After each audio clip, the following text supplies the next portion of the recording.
మీరు ఆర్ఎస్ఎస్ బ్యాక్‌గ్రౌండా లేకపోతే బీజేపీ నుంచే? నేను అసలు నక్సలెట్లో పోదామని అనుకున్నా. ఎవరు మీరా? నేను ఆ!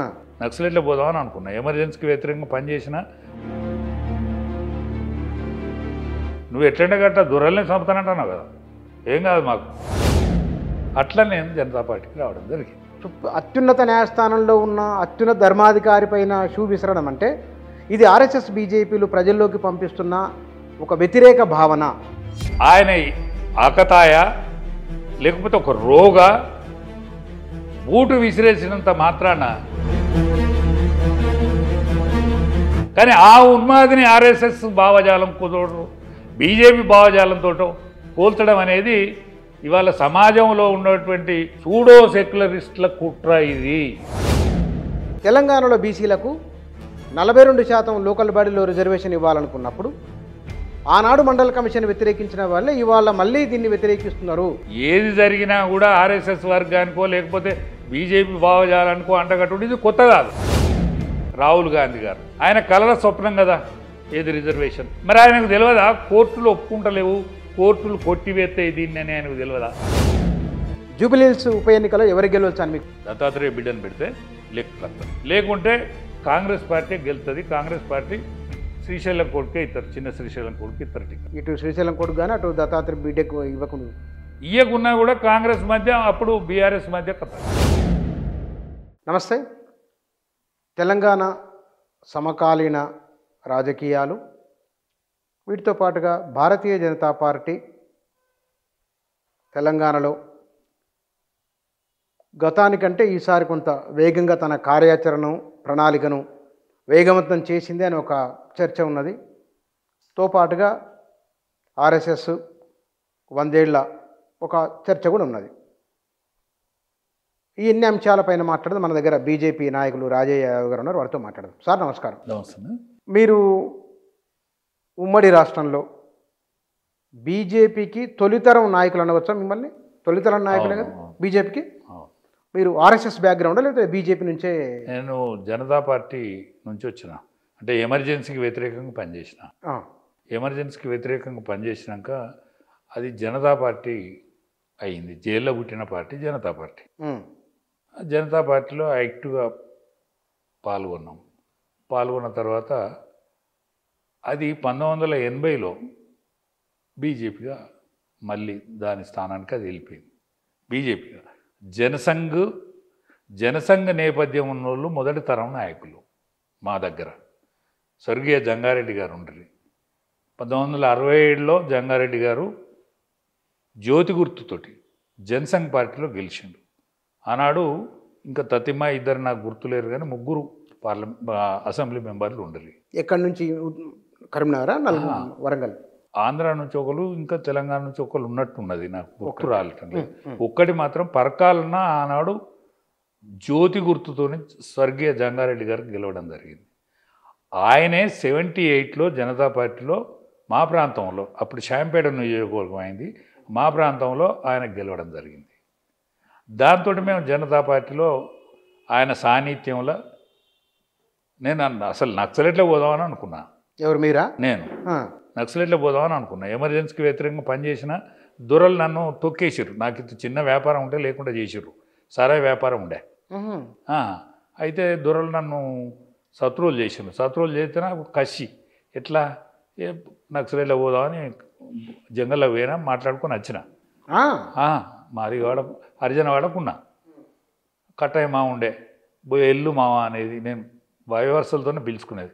మామని నేను ఇట్లా నక్సలెట్లో పోతానా అని చెప్తే అయ్యో మరి నీ భార్య ఎట్లా అంటే, ఇక నాకు ఒక్కడే కొడుకు, అప్పుడు బిడ్డ పుట్టలేదు, మా తల్లిగా మా అత్తగారింటి కాడ తోలుతా, ఏం పర్వాలేదు నేను పోతా అంటే, ఎందుకు పోతాను మన దొరలను కథం చేసి పారేస్తా అని చెప్పి, ఇక అట్లయితే పర్వాలేదని మాట్లాడుకుంటాను. అప్పుడు జంగారెడ్డి గారు వచ్చారు.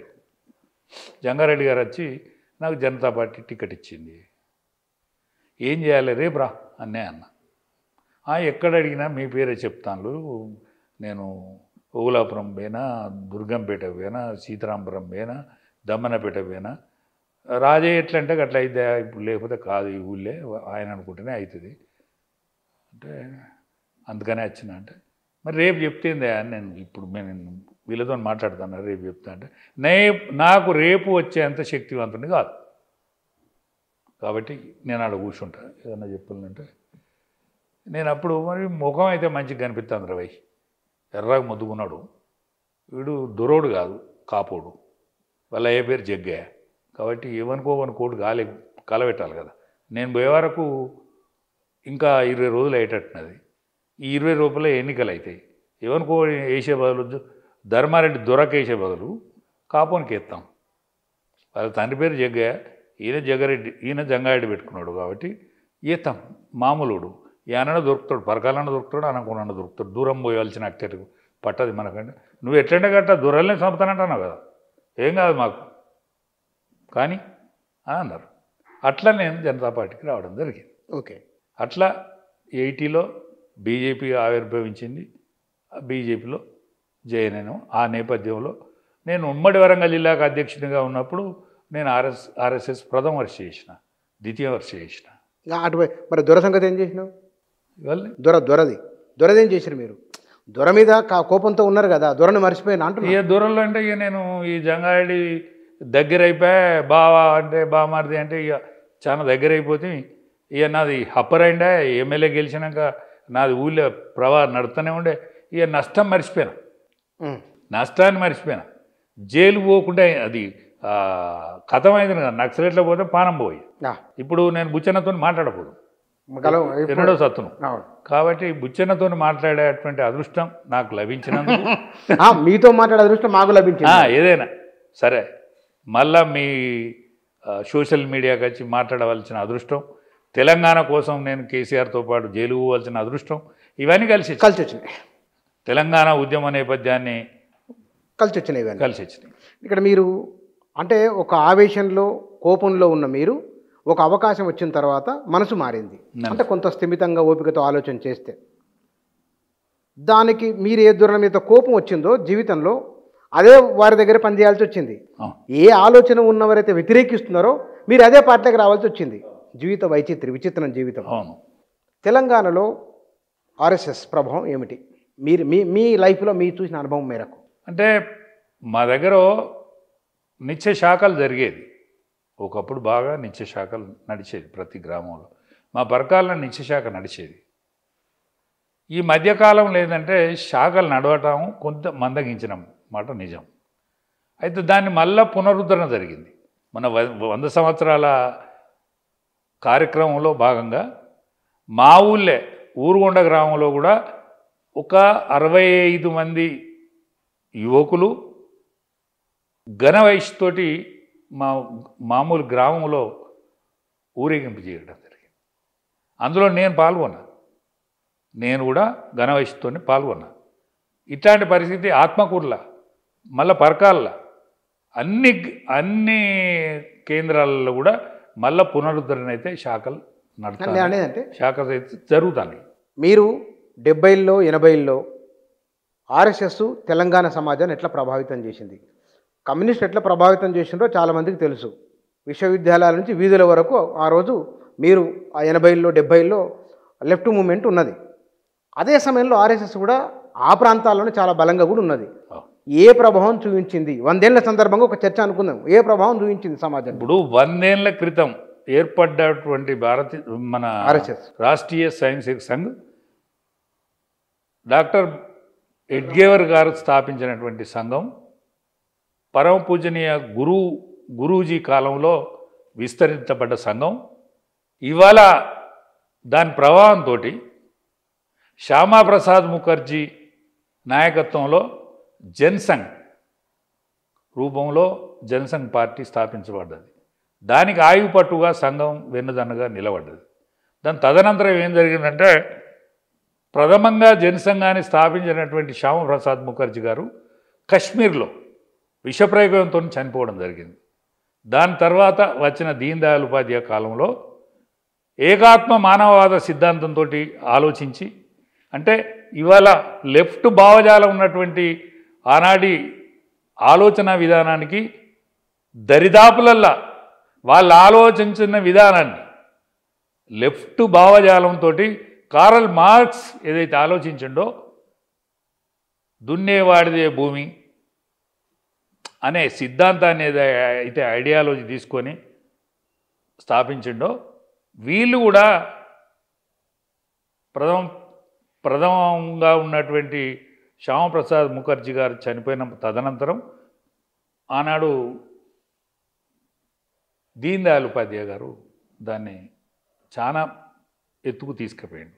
ఏకాత్మ మానవవాదం అంటే తామర పువ్వు తామరాకు నీళ్ళలోనే ఉంటుంది, కానీ నీటిని గ్రహించలేదు. నాకు నీళ్లు కింద ఉన్నాయనే సోయి తామరాకు ఉండదు.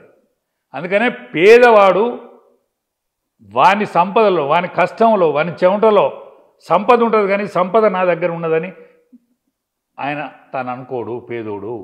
అందుకనే కడ వరకు అంటే అత్యంత దయనీయమైన స్థితిలో ఉన్నటువంటి వ్యక్తికి మన ఆలోచన విధానం అందినదే నీ దగ్గరనే ధనం ఉన్నది, నీ భుజబలనే ధనం ఉన్నది, నీ శ్రమలనే ధనం ఉన్నది అనే ఆలోచన విధానాన్ని తీసుకుపోయి అది భారతీయ జనసంఘ, దాని తర్వాత జనతా పార్టీలో విలీనమైనది. ఆ విలీనమైన తర్వాత బీజేపీగా 1980లో అటల్ బిహారీ వాజ్పేయి గారి నాయకత్వంలో బీజేపీకి ఆవిర్భవించిన తర్వాత అనేక ఒడిదొడుకుల మధ్య ఆర్ఎస్ఎస్ వెన్నుదన్నుగా ఉండి ఇవాళ దేశంలో ప్రపంచంలోనే అత్యున్నత స్థాయి ఒక వ్యక్తిని తీర్చిదిద్ది ఆ సంఘ నేపథ్యం నుంచి బయలుదేరినటువంటి నరేంద్ర మోడీ గారు ఇవాళ ప్రపంచ స్థాయి వ్యక్తులలో ఒక వ్యక్తిగా కనిపించేటువంటి రోజును సంఘ్ ఏర్పాటు చేసిన ఏర్పాట్లో ఒక భాగం అనుకో. సుప్రీంకోర్టు వాస్తవం అత్యున్నత న్యాయస్థానం. సుప్రీంకోర్టు సీజే పైన ఒకతను షూ వేసినట్టు అది అన్ని పేపర్లు టీవీలలో వచ్చింది. ఎందువల్ల జరిగింది ఇది అంటే వారు అన్నారు, ఒక తప్పుడు ప్రచారాన్ని మిస్ఇన్ఫర్మేషన్ ఆధారంగా కొందరు కావాలని వ్యాప్తి చేస్తున్నారు, ఈ గందరగోళం చేస్తున్నారని తుషార్ మేహతా అన్నారు. అది పేపర్లో కూడా వచ్చింది వాళ్ళ. అంటే అత్యున్నత న్యాయస్థానంలో ఉన్న అత్యున్నత ధర్మాధికారి పైన షూ విసరడం అంటే ఇది ఆర్ఎస్ఎస్ బీజేపీలు ప్రజల్లోకి పంపిస్తున్న ఒక వ్యతిరేక భావన. ఆ వ్యతిరేక భావన దానికి ఉదాహరణని అది కూడా పేపర్లో కౌంటర్ వచ్చింది. అంటే ఇప్పుడు ఆర్ఎస్ఎస్ మీద బురద జల్లడం అనేది ఇది మొదటిసారి కాదు. నాథూరామ్ గాడ్సే గాంధీని హత్య చేసినప్పుడు కూడా సంఘాన్ని నిషేధించడం జరిగింది. ఆర్ఎస్ఎస్ నేపథ్యం ఎంత మాత్రము గాడ్సేకి లేదు, కానీ ఆర్ఎస్ఎస్లో వచ్చిన వ్యక్తే గాంధీని హత్య చేసినోడు అనేటువంటి ఒక తప్పుడు ఆలోచన విధానం ఆనాటి నుంచి బయలుదేరింది. ఇవాళ కూడా ఆయన ఆకతాయ లేకపోతే ఒక రోగ బూటు విసిరేసినంత మాత్రాన 70 ఏళ్ళు ఉన్నట్టు ఆయనకు ఎన్ని ఏళ్ళను ఉండని, 70 ఏళ్ళను ఉండని, 100 ఏళ్ళను ఉండని, 16 ఏళ్ళను ఉండని, ఉన్మాదికి ఎన్ని ఏళ్ళు ఉంటే ఏమవుతుంది? కానీ ఆ ఉన్మాదిని ఆర్ఎస్ఎస్ భావజాలంతో బీజేపీ భావజాలంతో పోల్చడం అనేది ఇవాళ సమాజంలో ఉన్నటువంటి సూడో సెక్యులరిస్టుల కుట్ర ఇది. కాకుంటే బీజేపీకి కానీ ఆర్ఎస్ఎస్కి కానీ అటువంటి ఆలోచన విధానం ఉండదు. ఎందుకంటే ప్రూవ్ అయింది. అపవాదులు ఎన్నైనా కూడా కడిగిన ముత్యమూలిగే ఆర్ఎస్ఎస్ కానీ, కడిగిన ముత్యమూలిగే బీజేపీ నిందలు కానీ ఇవ్వల మీద వేసినా కూడా బయటికి రావడం జరిగింది. ఇవాళ 500 సంవత్సరాల క్రితం కూల్చివేయబడ్డటువంటి రామాలయాన్ని కూడా నిర్మాణం చేసుకున్న రోజు ఇది. అంటే మామూలు రోజులు కావు. కించిత్ మత అల్లర్లు జరగలేదు. అంటే ఇవాళ ఆర్ఎస్ఎస్ యొక్క నిదానము ఇవాళ బీజేపీ యొక్క ఆలోచన నిదానము ఇంత స్థాయికి అయితే తీసుకురాగలిగింది. కానీ ఒకటి ఈ మధ్యనే కొంత ప్రధానంగా బీసీలలో విస్మరణకు గురైన వాళ్ళు, దళితులు బీజేపీ వైపు వస్తున్నారు. ఆర్ఎస్ఎస్ కూడా ఈ మధ్య దళితులను ఓన్ చేసుకుంటున్నది, వాళ్ళ ఇండ్లకు వెళ్తున్నదని నేను చూడలేదు కానీ అంటున్నారు. ఈ సందర్భంలో ఇట్లాంటి ఘటనలు జరిగి ఇట్లాంటి చర్చలు జరిగితే అవి మీ పైన ఒక ప్రతికూల ప్రభావాన్ని చూపిస్తాయి కదా. ఇంత మాత్రం జరగదు. ఎందుకంటానంటే ఏనాటి నుంచో, ఈనాడు కాదు ఏనాటి నుంచో స్వర్గీయ బంగారు లక్ష్మణ్ గారిని ఆల్ ఇండియా అధ్యక్షుని చేసింది దళితుడే. ఆయన కూడా ఆర్ఎస్ఎస్ భావజాలం నుంచి పోయిండు. అనేక మంది కూడా ఆర్ఎస్ఎస్ భావజాలం నుంచి పోయిన వాళ్ళే. దళిత సమాజాన్ని ఎన్నటి నుంచో దగ్గర తీసుకున్న సందర్భాలు అనేక ఉన్నాయి. Even though latest Mandakrishna Madiga ఏమి తిన్నాడో, ఎన్ని మెట్లెక్కిండో, ఎన్నూళ్ళు తిరిగిండో, ఎన్నిసార్లు పస్తులున్నాడో తనను ఆదరించలేదు. సోనియా గాంధీనే తల్లిని మరిచి మా తల్లి ఇందిరాగాంధీ అనుకున్నారు. హరిజనులు మాదిగలు ఎవరైతున్నారో మా తల్లి కాదయా, మా తల్లి అంటే ఇందిరా, కన్న తల్లిని మరిచిపోయి ఇందిరే మా తల్లి అనుకున్నారు. అటువంటి వాళ్ళను హక్కున చేర్చుకున్నారా, దగ్గర తీర్చుకున్నారా, దగ్గర తీసుకొని మాట్లాడినలా, ఎవరన్నా అద్దుకున్నారా, మందకృష్ణ దగ్గర తీసుకున్నారా? ఇవాళ నరేంద్ర మోడీ గారు ఒక కుల సమావేశానికి వచ్చి మందకృష్ణ హక్కున చేర్చుకొని ఆయనకు వచ్చిన కన్నీరు, ఉబికి వచ్చిన కన్నీరు మందకృష్ణ నెరవేరని కోరికనే, లేకపోతే అలసిపోయిన కన్నీరా? అయినా నేనున్నా, నేను ఏమైనా చేయగలిగింది చేస్తా అని దగ్గర తీసుకొని అనేక సంవత్సరాల నుంచి పోరాడేటువంటి పోరాటాన్ని మాదిగల యొక్క వర్గీకరణ కోసం ప్రయత్నం జరిగింది. ఆ ప్రయత్నం సబలీకృతం కూడా అయింది. ఇటువంటి టైంలో వీళ్ళ మీద ఏం బదనాం వేస్తే మళ్ళీ దళితులు దగ్గరికి పోకుండా అవుతారు అనేటువంటి ఆలోచనతోటి ఈ బదనాం పుట్టిస్తాన్లు ఖచ్చితంగా సృష్టే ఇది. నిన్ననే ఈ మధ్య మా ఈటల రాజేందర్ గారు ఎవరినైతే దళితులను, అణగారి వర్గాల వారిని, అంటరాని వర్గాల వారిని క్షమించాలని, సమాజం చేసినటువంటి తప్పును క్షమించాలని ఋషులాంటి వాళ్ళు వచ్చి కాళ్ళు కడిగిండ్లు. మన ఆదిలాబాద్లో కాళ్ళు కడగడం జరిగింది, దళితులను కాళ్ళు కడగడం జరిగింది. దాని కార్యక్రమం ఏంటంటే అనేక సంవత్సరాలు మిమ్మల్ని అంటరాని వెతగా చూసిన సమాజాన్ని క్షమించు అని వాళ్ళు వచ్చి కలిగింది. అంటే మానసికంగా అది వరకు ధైర్యాన్ని. మళ్ళీ దాని కొనసాగింపుని ఒక ప్రశ్న, మండల్ కమిషన్ అప్పుడు బీజేపీ ఆర్ఎస్ఎస్ పాత్ర ఏమిటో తెలుసు. తెలంగాణలో బీసీలకు 42% లోకల్ బాడీలో రిజర్వేషన్ ఇవ్వాలనుకున్నప్పుడు ఆనాడు మండల్ కమిషన్ వ్యతిరేకించిన వాళ్ళే ఇవాళ మళ్ళీ దీన్ని వ్యతిరేకిస్తున్నారు అని ఒక ఆర్గ్యుమెంట్ నడుస్తున్నది. ఒకటే రేవంత్ రెడ్డి గారు కదా, ఇప్పుడు మన అంటే రాహుల్ గాంధీ ప్రశ్నలో క్లారిటీ, ఆర్ఎస్ఎస్ బీజేపీ వ్యతిరేకిస్తున్నది కాదు, ఆ సామాజిక వర్గాలు అక్కడ అర్థం చేయాలి. సరే, ఇప్పుడు దేనికైనా ఆ సామాజిక వర్గానికి అంటగట్టుడు ఇవాళ కొత్త కాదు. ఏది జరిగినా కూడా ఆర్ఎస్ఎస్ వర్గానికో లేకపోతే బీజేపీ భావజాలానికో అంటగట్టుడు ఇది కొత్త కాదు. కానీ ఇవాళ రాహుల్ గాంధీ గారు ఆయన కలల స్వప్నం కదా, ఏది రిజర్వేషన్, ఏది 47 మరి ఆయనకు తెలియదా? కోర్టులు ఒప్పుకుంటలేవు, కోర్టులు కొట్టివేస్తాయి దీన్ని అని ఆయనకు తెలియదా? రేవంత్ రెడ్డికి తెలియదా? రాహుల్కు తెలియదా? రాహుల్ గాంధీ అన్నా నేను, రాహుల్ గాంధీ అని నేను అనా ఇకాంచెల్లి రాహుల్ ఖాన్ గారికి తెలియదు. ఎందుకు అంత కోపం ఆయన మీద? కోపం కాదండి, పేరు మార్చుకొని ఎన్ని రోజులు మోసం చేస్తారు. సోనియా గాంధీ అవుతుందండి, సోనియా గాంధీ అవుతుందా? అంటే పేరు పెట్టుకోవాలో మీరే చెప్తారు, ఇందిరా గాంధీ ఎవరే పేరు పెట్టుకోవాలో మీరే చెప్తారు, ఇందిరా గాంధీ ఎట్లా మార్చాలో మీరే చెప్తారు. ఇందిరా గాంధీ ఎందుకు అవుతుందండి? సోనియా గాంధీ ఎందుకు అవుతుందండి? సోనియా గాంధీ ఎందుకు అవుతుంది? ఎక్కడ పుట్టింది ఆమె? ఇటలీలో పుట్టి గాంధీ ఎట్లా అవుతుంది? ఇటలీలో పుట్టి ఇక్కడ గాంధీ ఎట్లా అవుతుంది? గాంధీకున్ను వీళ్ళకేం సంబంధం, నెహ్రూకేం సంబంధం? గాంధీ ఎక్కడ పుట్టిండు? గాంధీ గుజరాత్ లో పుట్టిండు. ఏ పేరు పెట్టుకోవాలి? గాంధీ గుజరాత్ లో పుట్టిండు. గాంధీ అనే పేరు ఎందుకు వచ్చిందంటే గంధం అమ్మేది వాళ్ళు, గంధం అమ్మేదానికి గాంధీ అని వచ్చింది. ఆయన కోమట, ఈయన కాశ్మీర్ బ్రాహ్మణుడు. కశ్మీర్ బ్రాహ్మణుకును కోమటి ఆయనకి ఏం సంబంధము? ఒక మాట, బళ్ళో చదువుకునేటప్పుడు లేదా ఎవరో సాయం చేసినను వాళ్ళ పేరు వెళ్ళి పెట్టుకుంటూ అనుకుందాం, ఫర్ ఎగ్జాంపుల్ అనుకుందాం, దాన్ని కూడా తప్పు పడితే ఎట్లా? లేదు, బల్లే ఎవరు చదువుకున్నారు? మాట వరుసకు చెప్తున్నా. మాట వరుసకు కాదు. నెహ్రూ సంగతి చెప్పు, గాంధీ గారి సంగతి చెప్పు. గాంధీ గారి గంధం అమ్మేది గంధం, గంధానికి వచ్చిన పేరే గాంధీ. ఎందుకంటే ఈ చర్చ ఎక్కడ పోయినా మళ్ళీ తిరిగి అక్కడికి వస్తే పేర్ల చర్చ. ఈ 42% సంగతి కొందరు వ్యతిరేకిస్తున్నారు. దాన్ని మీరు ఎట్లా వాళ్ళకేం 42% పెట్టినాడే దానిలో మత ప్రాతిపదిక మీద కోర్టులు ఒప్పుకోవని తెలిసి కూడా అది రేవంత్ రెడ్డా పోతే మన రావుల వీళ్ళిద్దరు కలిసి అది చేసిండ్రు.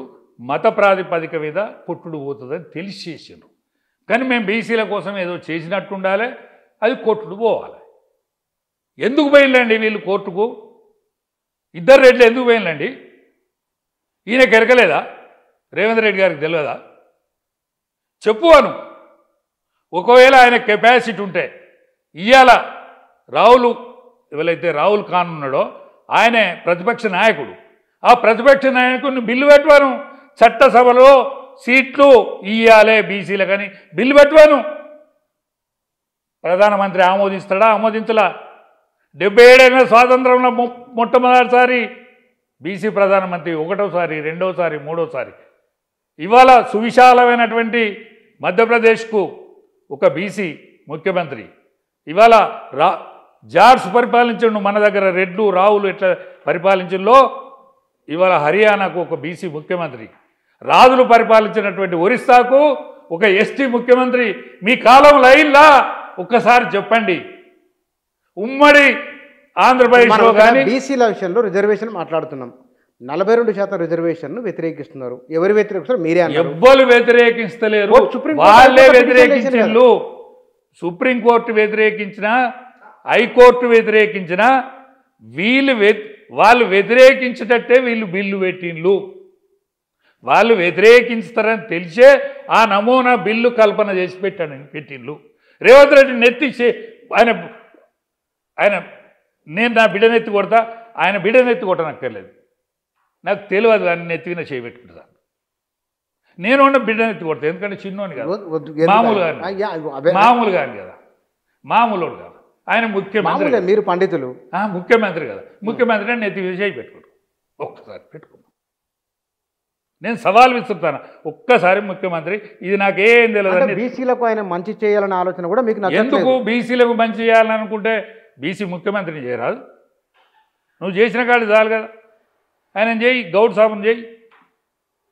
ఆయన కాకపోతే మా మహిళా సోదరిమని మా కొండ సురేఖం చేయి, మా కొండ సురేఖం చేయవా ముఖ్యమంత్రి చేయి. బీసీల మీద నీకు ప్రేమ ఉంటే నువ్వు చేసిన కాడు చాలు. 20 నెలలు చేసినావు, నువ్వు పెట్టిన ఖర్చులు అంటే ఇంతకు ముందు లేని విధంగా బీసీలకు ఎంతో కొంత చేస్తున్నప్పుడు అది అయ్యేది కూడా కాకుండా ఉండేందుకోసమై మీలాంటి వాళ్ళు ఇప్పుడు సాధారణంగా ఏమంటారు దాన్ని మిగలేని బొక్క గొంతులే చెప్తారు కదా, అట్లా ఏదో రకంగా ఆటంకాలు కల్పించి దాన్ని అడ్డుకోవాలి. ఆటంకాలు కల్పించినోడు నాశనం అయిపోవాలి, వాడు సర్వనాశనం కావాలి ఆటంకాలు కల్పించినోడు. ఎందుకంటే నా వయసు గిట్టే అనగలుగుతా కదా, ఏమైనా కొట్లాడుతున్నా కలబడుతున్నా, వాడు సర్వనాశనం కావాలి ఆటంకాలు కల్పించినోడు. కానీ కాంగ్రెస్ పార్టీ దాదాపు దగ్గర పడ్డది. ఒకవేళ అదే దగ్గర పడ్డదంటే ఆల్ ఇండియాలో దగ్గరకు వస్తాడు వాడు. ఓటంటాడు ఆ నాయకుడు. 2014 ముందు బీజేపీ అట్లే అనుకున్నారు, అందరం అట్లే అనుకున్నాం కదా, అయిపోయింది బీజేపీ ఏముంది అనుకున్నాం. టైం ఒకసారి అట్లా వస్తుందేమో తెలియదేమో కదా. ఇక మళ్ళా కాంగ్రెస్ పార్టీ మంచం ఎక్కి పిల్లలు కంటదని అనిపించలేదు. మా కేసీఆర్ అన్న ఫామ్ హౌస్కి పరిమితమే, రాహుల్ పని కూడా అయిపోయినట్టే. ఆయన ఎన్నడాటు మోకాన పోడు. ఇదే సుప్రీంకోర్టే నువ్వు ఇండియన్వా కాదా అనేటువంటి రోజులు వస్తాయి అనుకున్నాం మనం. ఒక ప్రతిపక్ష నాయకుడిని, అనేక సంవత్సరాల నేపథ్యం ఉన్న వాళ్ళను, కాంగ్రెస్ పార్టీకి అనేక సంవత్సరాల నేపథ్యాన్ని ఇచ్చిన వాళ్ళు, కుటుంబం, ఆ ఫ్యామిలీ ఇవాళ గా పరిస్థితులలో ఉంటుంది అనుకున్నాం. సుప్రీంకోర్టు తప్పు పట్టే కాడికి పోతుంది. కానీ ఎందుకో నాకు ఒక ప్రశ్న, మీరు సుదీర్ఘంగా రాజకీయంలో ఉన్నారు కాబట్టి టీఆర్ఎస్లో పనిచేశారు మీరు, బీజేపీలో మళ్ళీ బీజేపీ, రెండే పార్టీలు. కాంగ్రెసు తెలుగుదేశం నాయకులు కూడా ఎట్లా మాట్లాడతారో తెలుసు. కానీ బీజేపీ నాయకులు ఎదుటి వ్యక్తిని మానసికంగా దెబ్బతీయడం, ఎదుటి వ్యక్తి బలహీనతను పదే పదే ప్రచారం చేయడం, అంటే మీకు ట్రైనింగ్ ఏమైనా ఇస్తారా? ట్రైనింగ్ ఎక్కర్లేదండి. ఇప్పుడు ట్రైనింగ్ మీరు నా ప్రశ్న ఇప్పుడు నా ప్రశ్న, తెలుగుదేశం నాయకులు మాట్లాడేది, కాంగ్రెస్ నాయకులు మాట్లాడేది, టీఆర్ఎస్ మాట్లాడేది, బీజేపీ నాయకులు మాట్లాడితే అవతల వ్యక్తిని మానసికంగా దెబ్బతీయడము, ఆ బలహీనతను పదే పదే పదే చెప్పడము. ఇప్పుడు మా కేసీఆర్ అన్న 1,00,000 నాగాన్లు కట్టి దుంతనన్నాడు. ఏది రామోజీ ఫిల్మ్ సిటీని కేసీఆర్ అన్న మా అన్న 1,00,000 నాగాన్లు కట్టి దుంతన్నాడు. ఏమైంది? మీరే చెప్పాలి, ఇద్దరు కలిసి ఉన్నారు. చాలా ఏమైంది అన్న? ఆ మాట మీరు అక్కడనే ఉన్నారు కదా, మీరు అప్పుడు అక్కడనే ఉన్నారుగా. ఇప్పుడు మా అగ్రజుడు ఉపరాష్ట్రపతి దానికి ఎదిగిన మా వెంకయ్యనాయుడు గారు ఉన్నారు. నేను అనేక సార్లు ప్రశ్నిస్తాను, ఆయన సమాధానం వానితోనో వీనితోనో చెప్తాను కాబట్టి ఇప్పటి వరకు సమాధానం లేదు. ఏంటిది? 3 రాష్ట్రాలు అయినాడు, ఈ రాష్ట్రం కాకుండా నువ్వు అడ్డుపడ్డావా అడ్డుపడలేదా అని అడుగుతాను. ఆయన 3 రాష్ట్రాలు దేశం అంతటా 4 రాష్ట్రాలు ఏర్పడాలనుకున్నప్పుడు ఒక్క ఓటు 2 రాష్ట్రాలని కాకినాడలో తీర్మానం చేసినాడు. మీరు అడ్డుపడరా అడ్డుపడలేదా అని అడుగుతాను. కేసీఆర్ అన్నను 1,00,000 నాగన్లతో దుంతనంటివి ఏమైంది అని అడుగుతాను. ఓకే, ఇవాళ కవితక్కను నువ్వు పార్టీల నుంచి సస్పెండ్ చేతివి, అవినీతి ఆరోపణలు ఆమె చేయబట్టే. ఏది నీ అల్లుని మీద? నీ బిడ్డ ఏం చేసింది, నీ కొడుకు ఏం చేసిండు, మరి మీ అల్లుని మీద ఏం కొంటిదనం ఉన్నదో ఇవన్నీ చెప్పరాదే. ఎందుకంటే 100 సంవత్సరాల కంటే ఎక్కువ బతకం కదా, యోగులం అయితే కాం కదా. నేను వెంకయ్యనాయుడుకు విజ్ఞప్తి చేస్తాను. ఎందుకంటే అత్యున్నత స్థాయికి వేయండి ఆయన కూడా నిజాలు చెప్పాలి. ఎందుకు ఆయన కూడా నిజాలు చెప్పాలి. ఎందుకంటే ఆయన విషయం వచ్చింది మన ఎప్పుడు. ఎందుకంటానంటే నిజాలు చెప్పకపోతే ఎన్టీ రామారావు యొక్క గొప్పతనాన్ని చెప్తాడు వెంకయ్యనాయుడు గారు. NT Ramarao history ఉండాలంటాడు. ఆనాడు మాయనాడు ఏది నాదెండ్ల భాస్కర్ రావు యొక్క ఎపిసోడ్లో ఆయన నేనేం చేసినా జైపాల్ రెడ్డి ఏం చేసిండు ఆనాడు మన ఇప్పుడున్న ముఖ్యమంత్రి ఆంధ్ర ముఖ్యమంత్రి చంద్రబాబు నాయుడు గారు ఏ పాత్ర వహించిండు, ఈ పాత్రలన్నీ చెప్తాడు. దండన పెడతా వెంకయ్యనాయుడు గారు, మీరేం పాత్ర చేసిందో తెలంగాణకు చెప్పు. మీరు అడ్డుకోకుంటే తెలంగాణ ఆనాడే వచ్చేది కదా, 1,200 మంది చచ్చిపోకపోదురు కదా, కేసీఆర్ కుటుంబం ఇళ్ళకు రాకపోవు కదా, ఆనాడే వచ్చు కదా తెలంగాణ. మీరు ఆనాడు ఒక్క ఓటు 2 రాష్ట్రాలని చెప్పిన రోజే వచ్చు కదా, 3 రాష్ట్రాలు ఏర్పడ్డాయి కదా. అంటే అప్పుడు అడ్డుకున్నది ఆయనే అంటారు?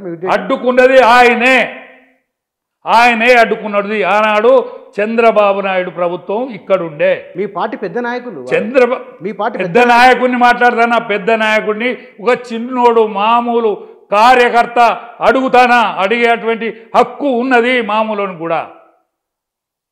ఆనాడు నువ్వు అడ్డుకోకపోతే నాయుడు గారు ఇక్కడ ఉన్నారు కాబట్టి, చంద్రబాబు నాయుడు ప్రభుత్వం ఇక్కడ ఉన్నది కాబట్టి నువ్వు పార్టీ కంటే ప్రజల కంటే మీ కులమే గొప్పదని మీరు అడ్డం వచ్చిన ఆనాడు. అంటే బీజేపీ అట్లా కూడా ఉంటుంది. నాయుడు గారు అందుకనే బీజేపీ ఎందుకున్నది మరి ఆనాడు నాయుడు గారు కనుక లేకపోతే నాయుడు గారు ఏది రాష్ట్రపతి కనుక పోతూ ఉండే. ఇంకా ఆయన కోరుకున్నది మొన్న కూడా ఉపరాష్ట్రపతి కావాలని మళ్ళీ ఆలోచన చేసిండు. మళ్ళీ చంద్రబాబు అవును ఇప్పుడు ఇంత జరిగిందని తెలిసినప్పుడు మీరు బీజేపీ ఏం చేసింది ఆయనను ఎందుకు అడగలేదు? బీజేపీ గది పట్టించింది. మళ్ళీ గంత జాగపోయినాక మళ్ళీ ఈయన అసలు విషయం రూపం తెలిసినాక ఆయన పోయి గాడు ఉన్నాడు మళ్ళీ. రైట్, ఓకే, చర్చకు పోతుంది. జూబిలీహిల్స్ ఉప ఎన్నికలో ఎవరు గెలవచ్చు అని మీకు ఫీడ్బ్యాక్ వస్తుంది కదా, మీరు అందరినీ తిరిగి వస్తుంటారు అందరితో. ఒకటే నాకు అందరి దగ్గర, మరి బీజేపీ ఏం ఆలోచిస్తుందో తెలియదు. సరే, ఎందుకంటే నేను అంత కాన్ఫరెన్స్లోకి తీసుకునేటువంటి బాధ్యత నాకు లేదు, నా మీద వాళ్ళకు లేదు. ఓకే, కానీ దత్తాత్రేయ బిడ్డను కనుక పెడితే వీళ్ళు లెక్క కత్తారు. బీజేపీ వాళ్ళు దత్తాత్రేయ బిడ్డను పెడితే లెక్క కత్తారు. లేకుంటే కాంగ్రెస్ పార్టీ గెలుతుంది. కాంగ్రెస్ పార్టీ శ్రీశైలం కొడుకే ఇస్తారు, చిన్న శ్రీశైలం కొడుకు ఇస్తారు టికెట్. బీసీ మూమెంట్ ఉన్నదండి, ఈ మూమెంట్ను ఉపయోగించుకోవాల్సిన అవసరం ఉన్నది. ఇవాళ ఇప్పుడు తీసేసిన నాదిల కిందకి అక్కడ తీసేసిన నాదిలో అయిపోయింది. ఏది మన టీఆర్ఎస్, అది బీఆర్ఎస్. ఆయన ఆయన భార్యనే పెట్టిరు, ఆయన భార్యనే పెట్టిరు. కానీ భార్య ఆయన పాపం ఏదో బీమార్లో చచ్చిపోయాడు. ఆయనని వలన అనుకోకూడదు. ఒకవేళ హత్య కనుక జరిగితే ఆమెను పెడితే కొంత సానుభూతి పవనాలు వీసేటి. ఆమెను కూడా గోసబుచ్చుకున్నట్టే పాపం, ఇంట్లో ఆమెను తీసుకొచ్చి బయటేసినట్టు. వాళ్ళు అసలు మా కేసీఆర్ అన్న అయితే న్యాయానికి క్యాండిడేట్ పెట్టద్దు. ఎందుకంటే మా శ్రీశైలం అనే ఆనాడు కొనిచ్చిండు మాకు, ఏది టీఆర్ఎస్ ప్రచార రథం ఆయనే కొనిచ్చిండు. డబ్బులు కూడా సాయం చేసిండు అన్న మీకు అప్పుడు. డబ్బులు సాయం చేసిండు, ఉద్యమానికి సాయం చేసిండు. అరే మా కవిత పెళ్ళికి సాయం చేసిండయా, కవిత పెళ్ళికి కూడా సాయం చేసిండు. క్యాండిడేట్ పెట్టద్దు దాన్ని న్యాయానికి. ఎందుకంటే కవితక్కే చెప్పింది కదా నా పెళ్ళి. అంటే ఎవరి కోసం పెట్టవద్దు అంటారు? కాంగ్రెస్ కోసమా? కాంగ్రెస్ కోసం కాదు, శ్రీశైలం కొడుకు కనుక ఇస్తే వీళ్ళు టికెట్ ఇస్తే వీళ్ళు క్యాండిడేట్లే పెట్టద్దు. శ్రీశైలం కొడుకు, శ్రీశైలం కొడుకు, మిగతాది కాదు. ఎందుకంటే శ్రీశైలం కొడుకు కనుక వాళ్ళు టికెట్ ఇస్తే మీరు క్యాండిడేట్ పెట్టద్దు. అంటే బీసీ వాదం పనిచేస్తుంది అక్కడ. బీసీ వాదం ఖచ్చితంగా పనిచేస్తారు. శ్రీశైలం కొడుకు గెలుతాడు టికెట్ ఇస్తే. ఒకళ్ళ టికెట్ ఆయనకి, వీళ్ళు దత్తాత్రేయ బిడ్డ కనుక ఇస్తే ఇద్దరి మధ్య ఫైట్ ఉంటుంది. ఈ ఇద్దరికి ఇవ్వకుంటే ఎవరికండి? ఇటు శ్రీశైలం కొడుకు కానీ అటు దత్తాత్రేయ బిడ్డకు ఇవ్వకుండా ఇయ్యకున్నా కూడా కాంగ్రెస్ మధ్య అప్పుడు బీఆర్ఎస్ మధ్య కత్తది. మేము ఏడుంటామో తెలియదు. ఎందుకంటే రెండు జాతీయ పార్టీలు ఉండాలంటే దత్తాత్రేయ బిడ్డకి ఇస్తే రెండు జాతీయ పార్టీలు ఖచ్చితంగా కొట్లాడతాయి. ఎందుకంటే బీఆర్ఎస్ కోట్లు వేయరు, ఇప్పుడు వేయరు. ఎందుకు? ఈ పెద్ద మనిషి రాడు, యాస్టకు వచ్చిండు. ఈ పిల్లగానికేమో మంచి అందంగానే ఉన్నాడు, మాట మంచిగానే ఉంటుంది, కానీ గర్వం తొనికిసలాడుతుంది. దాంట్లో గర్వము తొనికిసలాడుతుంది.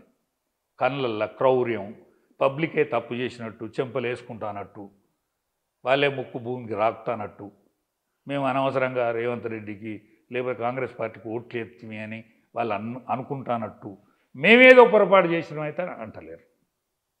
ఇదంతా నడుస్తాను మంచిగా లేదు ఈ వారం. Right sir, thank you. Telangana సమకాలీన రాజకీయాలపైన వారి విశ్లేషణ ఇది. Thank you.